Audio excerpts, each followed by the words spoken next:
नमस्कार। आजको यस भिडियोमा कक्षा 12 को इंग्लिशको लिटरेचर सेक्सनको सबैभन्दा पहिलो पाठ नेबर्स कथाको बारेमा राम्रोसँग तपाईहरुलाई बुझाउन गइरहेको छु। यसै भिडियोमा हामीहरुले समरीको पनि कुरा गर्नेछौं र यसै भिडियोमा कम्प्लिट एक्सरसाइजको सोलुसनहरु त्यो पनि सजिलो भाषामा र नेपाली एक्सप्लेनेसनमा। नेबर्स भनेपछि छिमेकी हो। छिमेकी भनिसकेपछि त यो कथा छिमेकीसँग सम्बन्धित छ भन्ने कुरा तपाईहरुले बुझिहाल्नु भयो।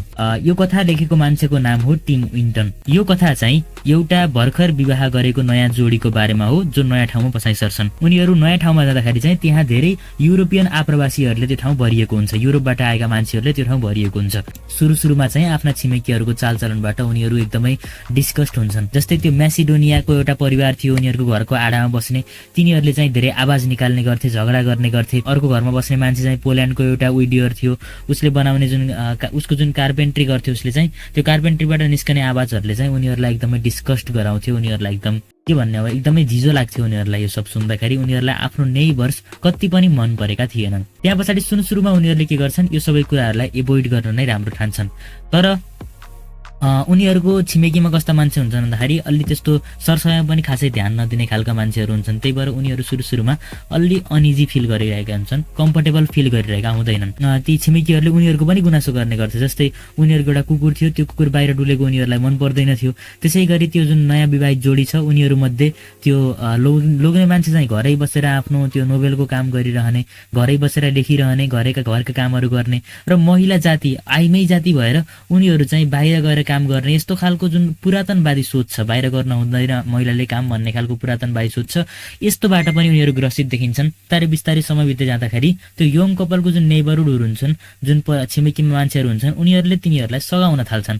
उनीहरुलाई जस्तै त्यो किचनको कामहरु हुन्छ, अनि गार्डनिङका कामहरु हुन्छ, बगैँचामा जुन सम्माउने कामहरु हुन्छ, यिनीहरुमा चाहिँ उनीहरु आएर सहयोग गर्न थाल्छन् र उनीहरुलाई पनि बिस्तारै त्यो यङ कपललाई पनि नेबर्सहरु त्यस्तो नराम्रो मान्छे पनि होइनन्, त्यति साह्रो डिस्गस्ट नै हुनुपर्ने, अनकम्फर्टेबल नै हुनुपर्ने खालका मान्छेहरु पनि होइनन् भन्ने कुरा बिस्तारै रियलाइज हुन थाल्छ। उनीहरु बीच सम्बन्ध र आत्मीयता बढ्दै जान्छ।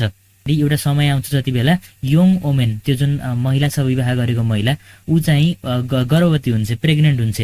प्रेग्नेन्ट भइसके पछाडि चाहिँ उसको जति बेला त्यो छिमेकीहरुलाई थाहा हुन्छ, सबै खुसी भएर नाच्दै गाउँदै उसको घरमा आएर उनलाई शुभकामना दिने, उनलाई टिप्सहरु दिने, उनीहरुलाई सहयोग गर्ने, उनीहरुलाई विभिन्न एडभाइसेसहरु दिने काम गर्दछन्। त्यहाँ पछाडि सबै एकदम उनीहरुको त्यो खुसियालीमा सबै खुसियालीको पार्ट बन्नको लागि, पार्टिसिपेट हुनको लागि सबै आउँछन्। यो देख्दाखेरि चाहिँ त्यो जुन यङ म्यान हुन्छ त्यो चाहिँ रुन्छ, ऊ चाहिँ खुसीले रुन्छ, किनभने उलाई बल्ल रियलाइज हुन्छ सुरुमा आफूले त्यति नराम्रो ठानेका ती नेबर्सहरु यतिसम्म आफ्नो छोराहरुको लागि, आफ्नो छोरा जन्मेको जुन बच्चा जन्मेको जुन खुसियाली छ, त्यो खुसियालीमा पार्टिसिपेट हुनको लागि यिनीहरु पनि आए भने पछाडि आफूले जुन नेबर्स पछाडि जुन प्रकारको दृष्टिकोण थियो त्यो दृष्टिकोण ठीक रहेनछ भन्ने कुरा उलाई रियलाइज हुन्छ र अन्त्यमा चाहिँ ऊ रुन्छ। ऊ चाहिँ त्यो रियलाइजेसनमा रुन्छ।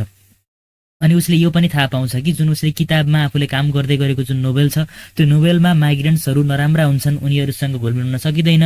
अब विशेष गरी अब नयाँ ठाउँमा बसाइ सरियो भने त्यो ठाउँमा बसाइ सरिसके पछाडि त्यहाँका जुन विदेशबाट आउने जुन माइग्रेन्ट्सहरु हुन्छन् उनीहरुसँग मिलेर बस्न गाह्रो हुन्छ भन्ने खालको उसको एउटा माइन्डसेट थियो। त्यो माइन्डसेट पनि यो देखे पछाडि उसको चेन्ज हुन्छ। The story shows that people from different countries can live together happily even though they speak different languages, have different customs, and live different lives. Human relationships are more important than anything else. यो कथाले अलग-अलग क्षेत्रका मान्छेहरु, अलग-अलग भाषा बोल्ने मान्छेहरु पनि मानवताका कारण सँगै बस्न सक्छन्, घुलमिल हुन सक्छन् र मानवता अथवा सम्बन्धहरु बढ्नको लागि कुनै पनि प्रकारको भाषिक अवरोध अथवा कुनै पनि क्षेत्र आदिले चाहिँ कुनै पनि प्रकारको अवरोध पुर्याउन सक्दैन भन्ने सन्देश दिन्छ। अब हामीहरु एक्सरसाइज क्वेशन्स आन्सरहरु गर्दै छौं। Describe how the young couple's house looked like. Young कपलको घर कस्तो थियो भनेको छ। Even though their home was tiny, it had the appearance of a beautiful cottage due to the high ceilings and paned windows that were on the walls. Their house was not that luxurious or of high standard, but was perfectly cozy to live a life as a normal person. उनीहरुको घर चाहिँ सानो थियो, cottage जस्तो देखिन्थ्यो, high सिलिङ्सहरु थिए, अनि झ्यालहरुले चाहिँ त्यो वालहरुमा चाहिँ झ्याल थिए, ठुला झ्यालहरु थिए।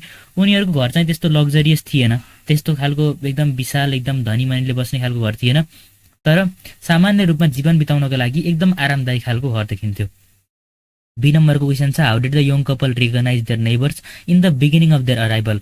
The young couple recognise their neighbours as uncivilised and annoying people in the beginning of their arrival from various odd activities they witnessed. People in their neighbors surrounding used to scream, quarrel, make unnecessary noises. They also lack proper sanitation. They used to complain about their dog. They used to interfere with their household activities. All these things made them have a negative impression about their neighborhood in the beginning of their arrival. अब उनलाई चाहिँ सुरुमा कस्तो लाग्यो भन्दाखेरि आफ्ना छिमेकीहरू एकदम अनसिभिलाइज छन्, फोहोरी छन्, हैन, ढङ्ग नभएका छन्, अनावश्यक रूपमा झैझगडा गर्छन्, एकदमै सभ्यता नभएका जस्ता छन् खालको उनीहरूलाई सुरुमा लागिरहेको थियो। तर यो सबै चाहिँ पछाडि चेन्ज भए तापनि सुरुमा चाहिँ उनीहरूलाई त्यस्तो खालको लागेको हुन्छ। सी नम्बरमा, how did the neighbours assist the young couple in the kitchen garden? जुन नेबर्सहरू हुन्छन्, छिमेकीका मान्छेहरूले चाहिँ त्यो यङ कपललाई कसरी सहयोग गर्छ? Neighbors helped them both orally and physically in their kitchen garden. Orally, they gave them some advice that was required to have proper benefits from the gardening. They approached the work area and offered and advised them the ideas for spacing, hilling, mulching the vegetables they planted. They provided them with some niche seeds and plants and vegetables as well. Thus, they assisted the young couple in the kitchen garden.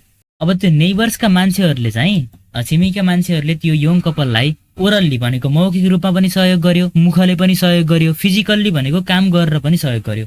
ओरल्ली भनेको चाहिँ उनीहरूलाई advice दियो कसरी राम्रोसँग healing गर्ने, कसरी तरकारी राम्रोसँग उमार्ने, कसरी चाहिँ गार्डनिङ राम्रोसँग गर्ने, यो सबै टिप्सहरू दियो ओरल्ली भन्दा।